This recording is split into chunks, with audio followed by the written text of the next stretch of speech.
Hello students, today we will understand the concept classification of money.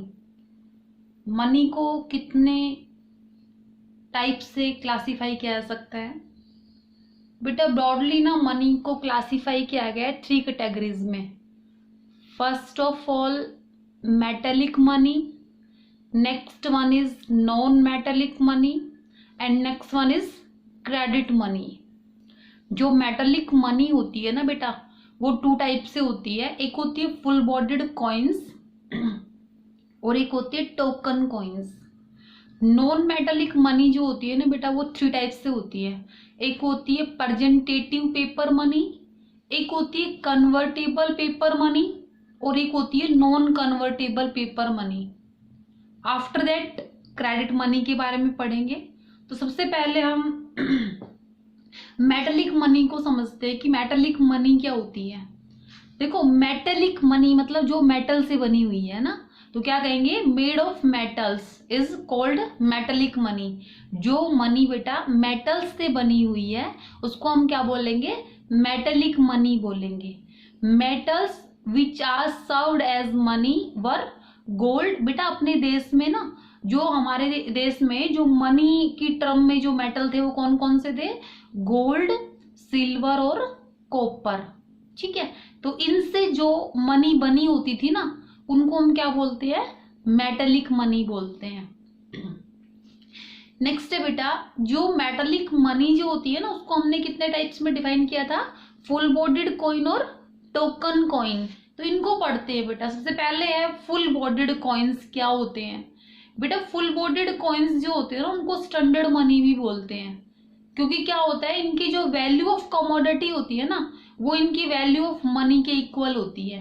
Means value of commodity का मतलब होता है बेटा, जो भी कॉइन जो है ना, जिस कमोडिटी से बना है, उस कमोडिटी की वैल्यू जो है ना, वो किसके इक्वल है, उसके ऊपर लिखी हुई मनी वैल्यू के इक्वल है.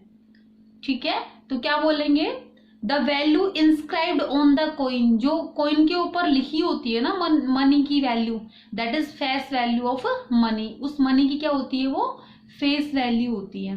ठीक है, एक होती है बेटा इंट्रिंसिक वैल्यू. इंट्रिंसिक वैल्यू का मतलब होता है amount of money that metal inside the coin. जो मेटल है ना कॉइन के इनसाइड में लगा हुआ है, उसकी जो वैल्यू जो होती है ना, दैट इज इंट्रिंसिक वैल्यू. ठीक है बेटा, तो हमने क्या कहा, फुल बॉडीड मनी कौन सी मनी होती है, जिसकी वैल्यू ऑफ कमोडिटी जो होती है वो वैल्यू ऑफ मनी के इक्वल होती है. ऐसे कौन से कॉइन होते थे, जो गोल्ड कॉइन होते थे ना, उनमें उतना ही गोल्ड लगा होता था जितनी की उनकी मनी वैल्यू होती थी. सेम ऐसे ही बेटा सिल्वर कॉइन्स में होता था. ठीक है, तो अगर हम आज की बात करें तो एट प्रेजेंट बेटा, at present no country has such a money in standard money. बेटा आज किसी भी देश में स्टैंडर्ड मनी नहीं है. हालांकि चलती है, देश के अंदर चलती है, लेकिन ऑफिशियल पर्पस के लिए जो है वो फुल बॉडीड कॉइन्स का यूज नहीं किया जाता.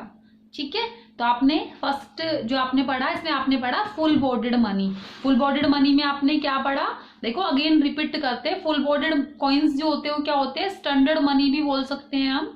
इसमें क्या होता है, उस value of commodity is equal to value of money. जो वैल्यू इंस्क्राइब होती है, the value inscribed on the coin is called face value of money. And intrinsic value क्या होती है, amount of money that metal inside the coin. ठीक है, वो क्या होती है, इंट्रिंसिक वैल्यू होती है. और एट प्रेजेंट जो है ना बेटा, no country has such a money in standard money. ऐसी कोई भी मनी नहीं है बेटा किसी भी कंट्री में जो स्टैंडर्ड मनी की फॉर्म में है. ठीक है, अब देखो इस चीज को समझो बेटा, ये जब मनी जब चलती थी ना, जब बहुत पहले ये स्टैंडर्ड मनी का ट्रांजेक्शन ऑफिशियली होता था, उस टाइम पे बेटा ये ना अनलिमिटेड लीगल टेंडर थी. जो फुल बॉडीड मनी थी वो क्या थी, अनलिमिटेड लीगल टेंडर थी. मतलब इसका बहुत ज्यादा क्वांटिटी में यूज होता था. ठीक है, नेक्स्ट है बेटा टोकन कॉइन. टोकन कॉइन क्या होते हैं, देखो टोकन कॉइन को समझो. This type of metallic money, ये भी क्या होते हैं, मेटालिक मनी होते हैं. लेकिन इसमें क्या होता है बेटा, जो फेस वैल्यू जो होती है ना इनकी, वो क्या होती है, ज्यादा होती है, और इंट्रिंसिक वैल्यू होती है वो कम होती है। For example 1 rupees coin in India, 1 रुपए का जो कॉइन है ना भारत में, वो कौन सा कॉइन है? टोकन कॉइन है। क्योंकि क्या है, उसकी फेस वैल्यू जो है ना 1 रुपए, ठीक है, वो क्या है, ज्यादा है, और उसकी इंट्रिंसिक वैल्यू जो है ना वो क्या है, कम है। अब इस चीज को समझो बेटा, क्या होता है देखो, जो भी मनी जो होती है ना, टोकन कॉइन्स में जो भी मनी होती है, उसमें क्या होता है बेटा, जैसे कि जो भी भारत में डिनोमिनेशंस हैं कॉइन्स की, 10 रुपीज है, 5 रुपीज है, 2 रुपीज है, 1 रुपीज है, ठीक है बेटा, इनकी क्या होती है, जो वैल्यू ऑफ मनी जो होती है ना, value of money means face value जो होती है वो क्या होती है, ज्यादा होती है, और जो इनके अंदर मेटल जो होती है ना वो कम होती है, ठीक है। इसको क्या बोलते हैं हम, टोकन कॉइन बोलते हैं, ठीक है। नेक्स्ट है बेटा नॉन मेटेलिक मनी। अब देखो ये जो टोकन कॉइन्स होते हैं ना उसको हमने क्या बताया था, आपने पढ़ा था ना लीगल टेंडर मनी की डेफिनेशन में आपने पढ़ा था लिमिटेड लीगल टेंडर और अनलिमिटेड लीगल टेंडर। तो जो कॉइन्स होते हैं वो क्या होते हैं, लिमिटेड लीगल टेंडर होते हैं बेटा। उनको जब हम ट्रांजेक्शन्स के ड्यूरिंग यूज करते हैं ना, तो हम उनको एक लिमिट तक यूज कर सकते हैं। अगर बियॉन्ड लिमिट यूज करेंगे तो मना किया सकता है, सामने वाला जो है उस पेमेंट को एक्सेप्ट करने के लिए आपको मना कर सकता है, और उसके ऊपर कोई भी लीगली एक्शन नहीं लिया जा सकता। तो जो कॉइन्स होते हैं ना टोकन कॉइन्स, वो कौन सी मनी होती है, लिमिटेड लीगल टेंडर मनी होती है, ठीक है। और इनकी क्या होती है, फेस वैल्यू जो होती है वो ज्यादा होती है, और इंट्रिंसिक वैल्यू क्या होती है, कम होती है। फेस वैल्यू आपको पता चल गया, जो भी सिक्के के ऊपर इंस्क्राइब्ड होती है, और इंट्रिंसिक वैल्यू का मतलब होता है जो उसके अंदर कमोडिटी लगी हुई है जिससे वो बना हुआ है उसकी क्या वैल्यू है, ठीक है। नेक्स्ट थिंग है बेटा non metallic money. Non metallic money का मतलब जो मेटल से नहीं बनी हुई, तो कौन सी मनी है, पेपर मनी, ठीक है। तो जो पेपर मनी जो होती है ना बेटे, वो 3 टाइप से होती है। एक होती है प्रेजेंटेटिव पेपर मनी, एक होती है कन्वर्टेबल पेपर मनी, और एक होती है नॉन कन्वर्टेबल पेपर मनी। तो इन सबको स्टेप बाय स्टेप समझते हैं। सबसे पहले देखो presentative paper money. Representative paper money क्या होती है बेटा, एक तो ना किसी भी देश की जो मॉनेटरी अथॉरिटी होती है ना, वो कौन होता है, सेंट्रल बैंक होता है। किसी भी नेशन का जो सेंट्रल बैंक होता है ना, वो क्या करता है, पेपर मनी को इशू करता है। लेकिन कब इशू करता है, जब उसके पास गोल्ड रिजर्व होता है। आपको बताया गया था मिनिमम रिजर्व सिस्टम में, बताया था ना आप लोगों को कि उसके पास क्या होना चाहिए, जो बैंक, जो एक नेशन है उसका जो सेंट्रल बैंक है उसके पास 200 करोड़ रुपए जब रहेंगे, जिसमें से 115 करोड़ का क्या रहेगा, गोल्ड, और 85 करोड़ की फॉरेन एक्सचेंजेस रहेंगी, सिक्योरिटीज रहेंगी, तो वो क्या करेगा, मनी इशू करेगा। तो क्या होता है बेटा, रिप्रेजेंटेटिव पेपर मनी क्या होती है, issued by the monetary authority और central bank of a nation against the reserve of gold. It is fully backed by metallic content. इसका मतलब क्या होता है बेटा, जो पेपर मनी जो होती है ना, उसको हम कंप्लीटली क्या कर सकते हैं, मेटेलिक मनी में चेंज करवा सकते हैं, चेंज उसका करा सकते हैं, ठीक है। तो ये था रिप्रेजेंटेटिव पेपर मनी। भारत में जो पेपर मनी है वो कौन कौन से नोट है, डिनोमिनेशंस क्या है, 2000 रुपीज नोट है ना, 500 है, 100 है, 200 है, 50, 20, 10, ये सब क्या होते हैं, पेपर मनी और पेपर करेंसी और पेपर नोट। नेक्स्ट है बेटे convertible paper money. Convertible paper money क्या होता है बेटा, इसको ध्यान से समझना। व्हेन गवर्नमेंट और central bank gives guarantee for the conversion of paper money into gold and silver of fixed price. बेटा जब गवर्नमेंट है ना अथॉरिटी देती है परमिशन देती है, गारंटी देती है कि जो आपकी पेपर मनी है उसको हम गोल्ड और सिल्वर में चेंज कर देंगे, ठीक है, तो क्या होती है, कन्वर्टेबल पेपर मनी होती है, जो कि कन्वर्ट हो सकती है किस टर्म में, गोल्ड और सिल्वर की टर्म में। लेकिन नॉन कन्वर्टेबल मनी जो होती है ना बेटा, वो क्या होती है, government does not bear any responsibility, government कोई भी रिस्पॉन्सिबिलिटी नहीं लेती of its conversion to gold silver on demand. मतलब गवर्नमेंट जो है इस पर्टिकुलर पेपर मनी को कन्वर्ट करने की रिस्पॉन्सिबिलिटी नहीं लेती। तो कन्वर्टेबल मतलब जिसको गवर्नमेंट कन्वर्ट कर देती है गोल्ड और सिल्वर की टर्म में, गारंटी देती है, पर्टिकुलर जो भी इंस्टीट्यूट है, पर्सन है, इंडिविजुअल जो भी है, उसको गारंटी देती है कि वो चेंज कर देगी। लेकिन नॉन कन्वर्टेबल में गवर्नमेंट किसी भी प्रकार की रिस्पॉन्सिबिलिटी नहीं लेती, ठीक है बेटे। तो आपने क्या पढ़ा, नॉन मेटेलिक मनी कितने प्रकार की होती है, 3 टाइप्स की होती है। रिप्रेजेंटेटिव पेपर मनी कौन इश्यू करता है, central bank of any nation, ठीक है। किसके क्या क्या होता है, रिजर्व ऑफ गोल्ड जब उसके पास रहेगा तो वो क्या करेगा, इश्यू करेगा करेंसी, ठीक है। It is fully backed by metallic content, इसको क्या कर सकते हैं, चेंज करा सकते हैं सिक्कों में, मेटल में, है ना। और ये क्या होते हैं बेटा, कन्वर्टेबल और दो नॉन कन्वर्टेबल। इसमें क्या होता है, कन्वर्टेबल जो होती है उसको सेंट्रल बैंक आपको गारंटी देता है उसको कन्वर्ट करने की, किसमें, गोल्ड और सिल्वर की टर्म में, लेकिन नॉन कन्वर्टेबल में गवर्नमेंट कोई भी रिस्पॉन्सिबिलिटी नहीं लेती। ओके, नेक्स्ट है बेटा आपकी क्रेडिट मनी, क्योंकि आपने क्या कहा था, आपने ये बताया गया था आपको कि मेटेलिक मनी होती है जो 2 टाइप से होती है, फुल बॉडीड मनी और टोकन कॉइन्स। तो फुल बॉडीड कॉइन्स क्या थे, जिनकी मनी वैल्यू और इंट्रेंसिक वैल्यू सेम होती है, लेकिन टोकन कॉइन्स में क्या था, जिनकी फेस वैल्यू ज्यादा होती है और इंट्रेंसिक वैल्यू कम होती है, ठीक है। ऐसे ही नॉन मेटेलिक मनी में क्या था, रिप्रेजेंटेटिव पेपर मनी, जिसको कौन इश्यू करता है, सेंट्रल बैंक, और कन्वर्टेबल जिसको गवर्नमेंट कन्वर्ट करने की गारंटी देती है, और नॉन कन्वर्टेबल जहाँ पे गवर्नमेंट कन्वर्ट करने की कोई भी रिस्पॉन्सिबिलिटी नहीं लेती। अब हमारी नेक्स्ट है बेटा क्रेडिट मनी। क्रेडिट मनी क्या होती है उसको हम पढ़ेंगे। अब बेटा एक चीज ध्यान से समझना, जो ये मेटेलिक मनी जो होती है ना, और जो नॉन मेटेलिक मनी होती है बेटा, ये फिएट मनी भी होती है। फिएट मनी का मतलब होता है गवर्नमेंट ने ऑर्डर दिया है, गवर्नमेंट ने ये कहा है कि ये मनी है, तो क्या है, गवर्नमेंट के जो ऑर्डर पे जो मनी इश्यू की जाती है ना, वो क्या होती है, फिएट मनी होती है। तो जो मेटेलिक मनी और नॉन मेटेलिक मनी जो होते हैं वो क्या होते हैं, फिएट मनी भी होते हैं। इसके बारे में हम आगे डिस्कस करेंगे, अभी नेक्स्ट थोड़ा सा क्रेडिट मनी के बाद में डिस्कस करेंगे कि फिएट मनी क्या होती है, क्या होती है, ठीक है। तो देखिए क्रेडिट मनी क्या होती है, ठीक है। क्रेडिट मनी देखो बेटा, credit money refers to the money whose intrinsic value is much lower than its face value. क्या होती है बेटा, इसकी जो इंट्रिंसिक वैल्यू जो होती है ना, वो क्या होती है, इज मच लोअर, उसकी कम होती है इंट्रिंसिक वैल्यू, और फेस वैल्यू क्या होती है, ज्यादा होती है। Means money value is greater than commodity value. For example 100 rupees का नोट होता है ना बेटा, उसके अगर देखा जाए उसकी पेपर वैल्यू क्या है, उसकी कॉस्ट इतनी नहीं आती बेटा जितना कि उसकी मनी वैल्यू है। 2000 रुपीज का नोट है, उसको छापने में 2000 रुपीज जितनी कॉस्ट थोड़ी ना आती है, तो क्या हो गया, उसकी मनी वैल्यू क्या होती है बेटा, ज्यादा होती है, और उसकी कमोडिटी वैल्यू कम होती है। जो 2000 रुपीज का नोट है उसके कागज की मार्केट वैल्यू कुछ भी नहीं है अगर उसके ऊपर गवर्नर के सिग्नेचर ना हो तो, ठीक है। तो क्या है, उसकी कमोडिटी वैल्यू बहुत कम है और उसकी मनी वैल्यू क्या है, बहुत ज्यादा है, ठीक है। तो बेटा क्रेडिट मनी का है ना, वैसे तो इसको 4 टाइप से बताया गया है, लेकिन ब्रॉडली हम क्या कहेंगे, जो क्रेडिट मनी का दूसरा नाम क्या बताया था हमने, बैंक मनी, ठीक है। तो देखो इसमें क्या बताया गया है, एक तो इन्होंने बताया टोकन कॉइन्स, अभी भी आपने पढ़ा था टोकन कॉइन्स। टोकन कॉइन्स क्या होते हैं, जिनकी मनी वैल्यू कमोडिटी वैल्यू से ज्यादा होती है ना। जैसे 1 रुपए का सिक्का है, 2 रुपए का सिक्का है, 5 रुपए का सिक्का है, 10 रुपए का सिक्का है, ये सब क्या होते हैं, टोकन कॉइन्स होते हैं। नेक्स्ट होता है बेटा रिप्रेजेंटेटिव टोकन मनी।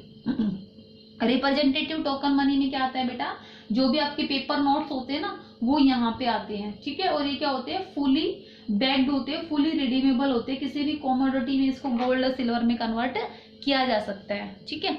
नेक्स्ट होते हैं बेटा आपके circulating promissory note issued by the central bank. आपको पता है ना प्रोमिसरी नोट क्या होते हैं, जिनके ऊपर ये लिखा होता है ना, I promise to pay the bearer of some rupees 500, जो भी लिखा होता है साइड में लिखा होता है कि मैं धारक को 500 रुपए देने का वचन अदा करता हूँ, तो क्या होते हैं, प्रोमिसरी नोट होते हैं, ठीक है। तो जो प्रोमिसरी नोट होते हैं ना बेटा, उनकी जो कमोडिटी वैल्यू जो होती है ना, बहुत कम होती है, और मनी वैल्यू क्या होती है, ज्यादा होती है ना। इस चीज को आप यहाँ पे भी समझ सकते हो। रिप्रेजेंटेटिव टोकन मनी और जो प्रोमिसरी नोट होते हैं वो लगभग सेम ही तो हो गए, है ना। तो इसमें क्या है, सिर्फ क्या है, रिप्रेजेंटेटिव टोकन मनी में क्या होता है, ये क्या होती है, कन्वर्टेबल नॉन कन्वर्टेबल भी आ जाते हैं इसमें, लेकिन यहाँ पे क्या हो गया, सर प्रोमिसरी नोट में क्या आ गया, जो पेपर नोट्स है वो सब आ गए, ठीक है। तो कंफ्यूज नहीं होना है, टोकन मनी क्या होती है, इन सब की फीचर क्या है, इन सब की ये फीचर है कि इनकी मनी वैल्यू क्या होती है, ज्यादा होती है, और कमोडिटी वैल्यू क्या होती है, कम होती है, इसलिए क्रेडिट मनी की भी क्राइटेरिया में आ जाते हैं ये, ठीक है।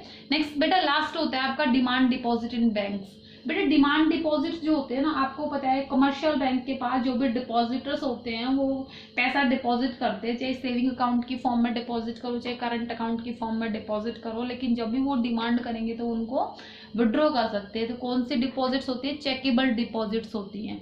ठीक है बेटा, तो चेकेबल डिपॉजिट्स जो होती है ना वो फिड्यूशरी मनी होती है। अभी क्या होता है, फिएट मनी और फिड्यूसरी मनी को समझना बहुत जरूरी है। ठीक है, तो हमने क्या कहा बेटा, फिएट मनी जो होती है ना, फिएट मनी क्या होती है? Fiat money refers to that money which is issued by order authority of the government. जो भी गवर्नमेंट की अथॉरिटी, गवर्नमेंट के ऑर्डर से जो मनी इशू की हुई, दैट इज फिएट मनी। तो फिएट मनी में क्या होता है? It includes all notes coins which the people in the country are legally bound to accept as the medium of exchange. जितने भी कॉइन्स हैं और जितने भी नोट हैं उनको मीडियम ऑफ एक्सचेंज एक्सेप्ट करने में हर पीपल लीगली क्या है? बाउंड है। तो क्या होती है? फिएट मनी होती है। ठीक है बेटा, तो फिएट मनी में क्या क्या आ गए? टोकन कॉइन्स भी आ गए, रिप्रेजेंटेटिव पेपर मनी भी आ गई, प्रॉमिसरी नोट भी आ गए। ठीक है बेटा, तो ये होती है फिएट मनी। नेक्स्ट है बेटा फिड्यूसरी मनी। अभी फिड्यूशरी मनी का मतलब क्या होता है, इसको ध्यान से समझो। कहा फिड्यूशरी मनी क्या होती है बेटा? Fiduciary money refers to that money which is accepted as a medium of exchange because the trust of payer and payee. बेटा पेयर और पेई के ट्रस्ट पर डिपेंड करती है फिड्यूशरी मनी का ट्रांजेक्शन, ये ऑप्शनल होता है। ठीक है, इसमें क्या होता है, फॉर एग्जाम्पल चेक जो होते हैं ना बेटा, चेक जो भी चेक्स होते हैं वो क्या होते हैं? फिड्यूशरी मनी होते हैं। मतलब डिमांड डिपॉजिट्स आप किस टर्म में विड्रॉ करते हो? चेक्स की टर्म में डिपॉजिट करते हो, तो चेक्स क्या होते हैं आपके? फिड्यूशरी मनी होता है। फिड्यूशरी मनी का मतलब क्या होता है बेटा? ये सिर्फ पेई और पेयर के ट्रस्ट पे डिपेंड करती है, वो उसको लीगली बाउंड नहीं कर सकता कि आपको लेना ही पड़ेगा चेक, वो ऑप्शनल है। ये वो चाहे तो एक्सेप्ट कर सकता है सामने वाला और चाहे तो उसको मना भी कर सकता है। ठीक है, तो क्या हो? Fiduciary money is that money which is accepted as a medium of exchange because of trust between payee and payer. For example cheques are fiduciary money as these are accepted as the means of payment on the basic of trust, not the basic of any order of the government. कोई government का order नहीं होता बेटे, ये क्या होता है? उनके ट्रस्ट के बेस पे डिपेंड करता है उस चेक के ऊपर ट्रांजेक्शन होगी या नहीं होगी। ठीक है भाई, ये थे आपके मनी के टाइप्स। तो बेटा मनी के ना अगर देखा जाए ना, तो मनी को ना दो टाइप से डिवाइड भी कर रखा है। एक कहते हैं कि फिएट और फिड्यूसरी मनी हो गई। फिएट मनी जो गवर्नमेंट के ऑर्डर पे इशू होती है, फिड्यूसरी मनी जो पेयर और पेई के ट्रस्ट पे यूज में आती है। ठीक है, एक होती है फुल बॉडीड मनी, जिसमें क्या होता है? फुल बॉडीड मनी का मतलब क्या होता है? जिसकी मनी वैल्यू और उसकी कमोडिटी वैल्यू के इक्वल होती है ना, जैसे गोल्ड के कॉइन्स थे, सिल्वर के कॉइन्स थे। और जो क्रेडिट मनी होती है वो क्या होती है बेटा? उनकी जो मनी वैल्यू होती है वो ज्यादा होती है और कमोडिटी वैल्यू कम होती है। इस सब एरिया में सारी मनी आ जाती है। तो सिर्फ समझना है इसको, टाइप्स ऑफ मनी को। बहुत ज्यादा ऐसा नहीं है कि बहुत ज्यादा डिटेल में ये क्लियर नहीं होगा तो कंसेप्ट दिक्कत आ जाएगी, सिलेबस में नहीं है बेटा, ये पावर बूस्टर में है आपके। और आपको जस्ट इसलिए कराया गया है क्योंकि ये जो टर्म्स है ना, छोटी छोटी टर्म्स, ये आपके बीच बीच में जब यूज होंगी तो आपके लिए कंफ्यूजन क्रिएट ना करें, इसलिए आपको बिल्कुल ये चीजें एक एक चीज कराई जाती है। ठीक है, तो अगर मैं आपको इसको पूरा एक बार फिर से इसको रिवाइज करूं तो हम क्या कहेंगे? क्लासिफिकेशन ऑफ मनी में क्या हो गया? Metallic money, non metallic money और क्रेडिट मनी। ठीक है बेटा, तो मेटेलिक और नॉन मेटेलिक मनी क्या हो गई? फिएट मनी हो गई। ठीक है, और क्या हो गई? लीगल टेंडर मनी हो गई। मेटेलिक मनी क्या हो गई? इसमें जो मेटेलिक मनी में टोकन कॉइन्स क्या हो गई? लिमिटेड लीगल टेंडर मनी हो गई, क्योंकि इनका लिमिटेड यूज कर सकते हैं ट्रांजेक्शन में, है ना। बियॉन्ड लिमिट जाएंगे तो सामने वाला उसको एक्सेप्ट करने से मना कर सकता है। नॉन मेटेलिक मनी में क्या आ गया बेटा? Representative paper money, convertible paper money और नॉन कन्वर्टेबल पेपर मनी। तो जो पेपर मनी जो होती है वो क्या हो सकती है? अनलिमिटेड लीगल टेंडर, क्या होती है? अनलिमिटेड लीगल टेंडर मनी होती है, उसको हम अनलिमिटेड यूज कर सकते हैं। ठीक है, और क्रेडिट मनी में क्या होता है बेटा? इनकी मनी वैल्यू क्या होती है? ज्यादा होती है और उनकी कमोडिटी वैल्यू कम होती है। ठीक है, तो ये थे आपके। और हमने क्या बताया? एक होती है फिएट मनी और फिड्यूसरी मनी।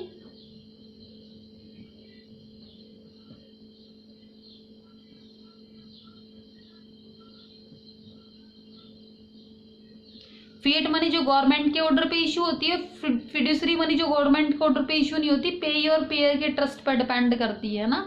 और एक क्या बताया? फुल बॉडीड मनी और क्रेडिट मनी। तो फुल बॉडीड मनी कौन सी होती है? जिसकी मनी वैल्यू जो होती है कमोडिटी वैल्यू के इक्वल होती है, लेकिन क्रेडिट मनी कौन सी होती है जिसकी मनी वैल्यू क्या होती है, ज्यादा होती है, और क्रेडिट मनी जो कमोडिटी वैल्यू जो होती है वो कम होती है, और फेस वैल्यू क्या होती है, ज्यादा होती है, मनी वैल्यू क्या होती है, ज्यादा होती है। तो इस तरीके से बेटा आपने क्या किया, क्लासिफिकेशन ऑफ मनी को पढ़ा। ठीक है, तो ये चीज ध्यान में रखनी है। एक मनी होती है legal tender money. Legal tender money कौन सी होती है, जो गवर्नमेंट की तरफ से लीगल है।